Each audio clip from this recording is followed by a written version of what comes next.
Se on Mörkö Travels. Tällä kertaa tarunhohtoisessa Kambodžassa. Sivilisaatiot ovat kuin kukkia.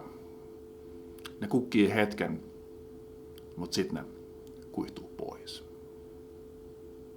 Khmer-imperiumi ennen sortumistaan kukoisti 800-luvulta 1400-luvulle. Laajimmillaan se ulottui nykyisen Vietnamin, Laosin, Thaimaan sekä Kambodžan alueille. No minkäs takia tämä sivilisaatio oikein sortui? Ilmastonmuutos. Myöhäiskeskiajalla alkanut pikkujääkausi aiheutti täällä Kaakkois-Aasiassa merkittäviä kuivia kausia. Se siis sotki monsunjärjestelmän täysin. Khmerit päättivät optimoida heidän erittäin hienostuneet kastelujärjestelmänsä soveltumaan paremmin tähän kuivaan kauteen. Pikkujääkauteen mahtui kuitenkin myös yllättäviä, erittäin rankkoja sateita. Kun nämä sateet osuivat näihin kuivaan kauteen optimoituihin kastelujärjestelmiin, pellot ja kaupungit tulvivat. Taudit kuten kolera levisi. Ja samaan aikaan käynnissä oleva sota siamilaisia vastaan heikensi entisestään Khmer-imperiumia. Kaikki nämä vastoinkäymiset johtivat siihen, että nämä erittäin kehittyneet suurkaupungit hylättiin täysin.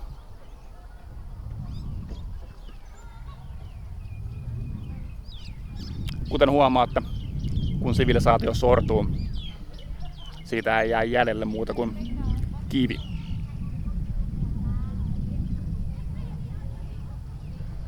Kuitenkin jos meidän globaali sivilisaatiomme nyt romahtaisi, meistä jäisi kivien lisäksi jäljelle myös sellainen ohut muovikerros.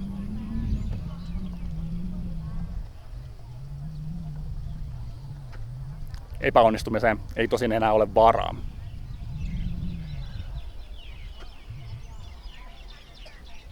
Jos me nyt tuhlaamme kaiken helposti saatavilla olevan öljyn, niin sitä ei sitten enää ole. Toista teollista vallankumousta ei enää tule. Ja me ihmiset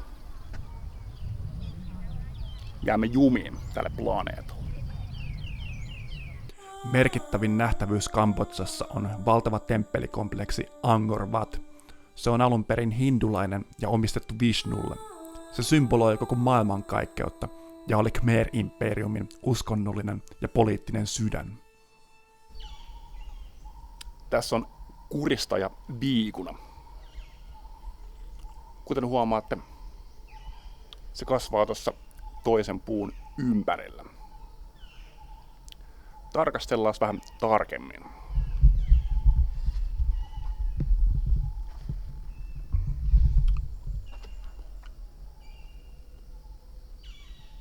Isäntäpuu jää tonne syleilyyn. Kuristajan viikunan kuristus lopulta tappaa tuon isäntäpuun, kun se tarpeeksi saa sitä kuristaa siinä vuosien varrella.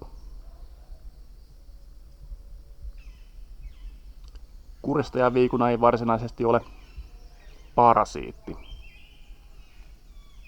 eikä myöskään elä symbioosissa isäntäpuun kanssa. Kuristajan viikuna on niin sanottu epifyytti. Se ei ota mitään ravintoa isäntäpuustaan, vaan kasvaa tuossa ympärillä vaan.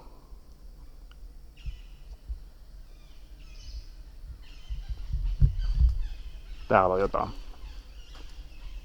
ötököitä puuhastelemassa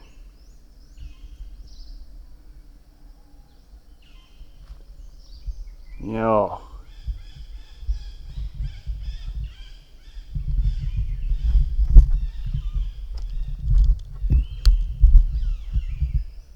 Kyllä on älytöntä. Tää on botania nimenomaan. Epifyytti siis kasvaa isäntäpuun ympärillä, lopulta tukahduttaen sen. Sivilisaatiossa monet ideologiat toimivat samalla tavalla. 70-luvun lopulla täällä Kambodžassa kaikki kaupungit tyhjennettiin. Ihmiset vietiin maaseudulle pakkotöihin. Kaikki ihmiset, joilla oli jotain koulutusta, teloitettiin. Kaikki ihmiset, jotka käyttivät silmälaseja, teloitettiin. 4 vuoden aikana 2 miljoonaa ihmistä kuoli teloituksiin ja nälkään.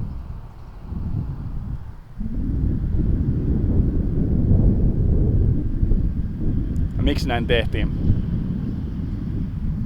Kommunistit halusivat luoda täydellisen sivilisaation. Kun sivilisaatio ajautuu haavoittuvaan tilaan, ihmiset löytävät poikkeuksellisen paljon vihollisia oman kansansa riveistä. Näiden tapahtumien jälkeen Kambodža on ollut erittäin hauraassa tilassa. Siitä on tullut hedelmällistä alustaa erilaisille rikollisorganisaatioille. Erityisesti Kiinan mafia tykkää operoida täällä. Kiinan mafia on perustanut niin sanottuja huijauskeskuksia tänne Kambodžaan. Mafioosat eivät kuitenkaan itse tee huijauksia näissä. He ovat lähettäneet työtarjouksia ympäri Aasiaa, jossa tarjotaan korkeapalkkaista duunia Kambodžassa. Kun ihmiset saapuvat tänne Kambodžaan näiden tarjousten perässä, Kiinan mafia ottaa heiltä passin pois, kiduttaa oikein kunnolla ja sitten pakottaa tekemään nettihuijauksia näissä huijauskeskuksissa. Näissä keskuksissa ei kuitenkaan tehdä mitään tavanomaisia nettihuijauksia, jossa köyhä nainen tarvitsee vähän rahnoa. Näissä tehdään sian teurastus huijauksiksi kutsuttuja nettihuijauksia. Tällaisessa huijauksessa huijari esittää rikasta naista, joka tietää kaiken kryptoista. Sian teurastushuijaus on kiinalainen nettihuijaus, jossa sikaa lihotetaan ennen kuin se teurastetaan. Huijari pyytää uhria sijoittamaan pienen summan rahaa kryptosivustoon, joka on itse asiassa Kiinan mafian operoima ekosysteemi. Uhri laittaa vähän rahaa tällaiseen kryptosivustoon. Tsekkaa sivustoa, siellä näyttää rahat poikivan. Uhri pyytää saada rahat takaisin, sivusto lähettää rahat takaisin. Kaikki näyttää toimimaan hyvin. Uhri laittaa vähän lisää rahaa, pyytää ne takaisin, sivusto lähettää ne takaisin. Sitten uhri päättää laittaa vähän enemmän rahaa. Nyt on aika teurastaa sika, koska sitä on lihotettu tarpeeksi. Julkisuuteen on tullut tapaus, jossa amerikkalainen pankinjohtaja laittoi tämmöiseen sianteurastushuijaukseen $47 miljoonaa. Hän laittoi ensin kaikki omat rahansa. sitten pankkinsa asiakkaiden rahat. Lopulta koko pankki kyykkäsi. Ja Kiinan mafia oli 47 miljoonaa dollaria rikkaampi.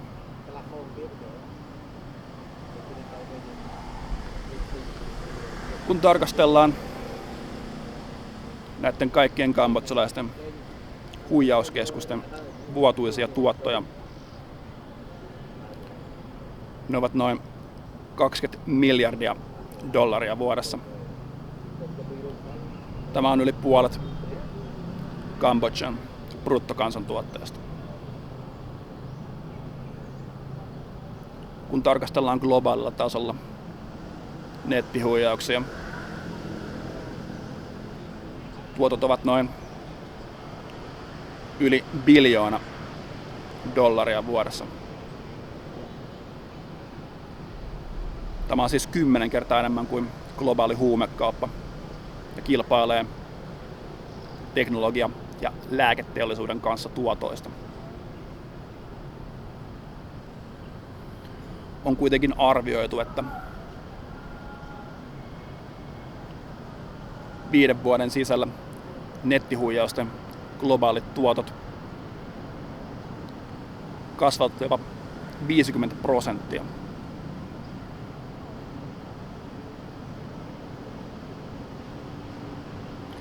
Kun huijarit rupeavat hyödyntämään entistä kehittyneempää tekoälyä. Nettihuijauksista onkin tulossa maailman tuottoisin business. Mark Twain sanoi, että valhe ehtii kiertää puoli maapalloa sillä aikaa, kun totuus vasta laittaa kenkiä jalkaan. Totuus kulkee hitaasti, mutta se ei pysähdy. Kuninkaana oleminen on loppujen lopuksi aika stressaavaa. Ei siinä tiedä, koska hovin kyräilijät on taas suunnittelemassa sun salamurhaamista. Kansalaiset ei tiedä, mistä ne rupeaa taas seuraavaksi kapinoimaan.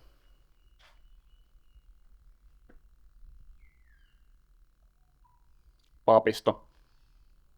Siitä ei tiedä, että mistä ne seuraavaksi rupeaa nillittämään. Ties mistä.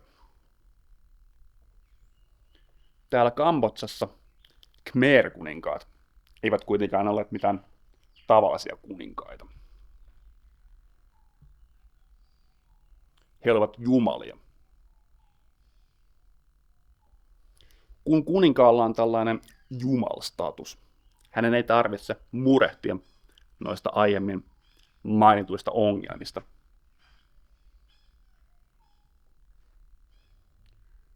Eihän kellään ole pokkaa yrittää salamurhata Jumalaa.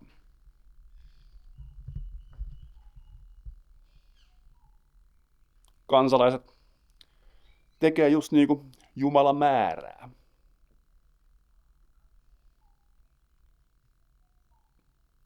Ja papisto. Aivan.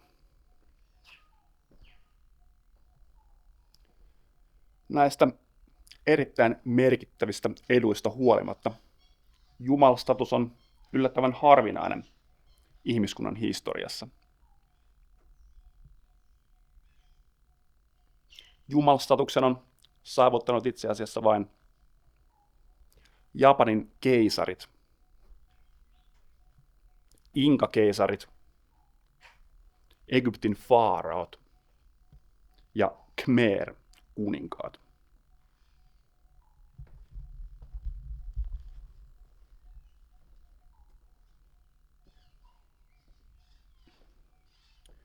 Viimeinen jumala tällä planeetalla oli Japanin keisari Hirohito. Ja sen jälkeen kukaan ei ole saavuttanut jumalastatusta.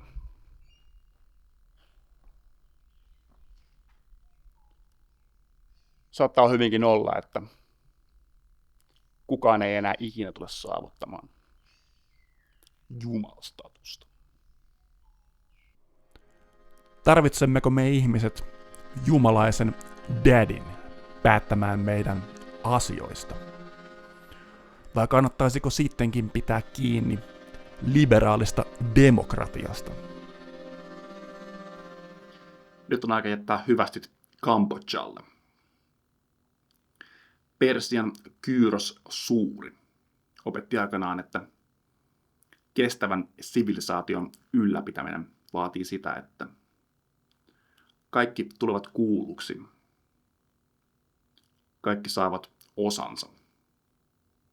Ja kaikki saavat elää omien perinteidensä mukaisesti.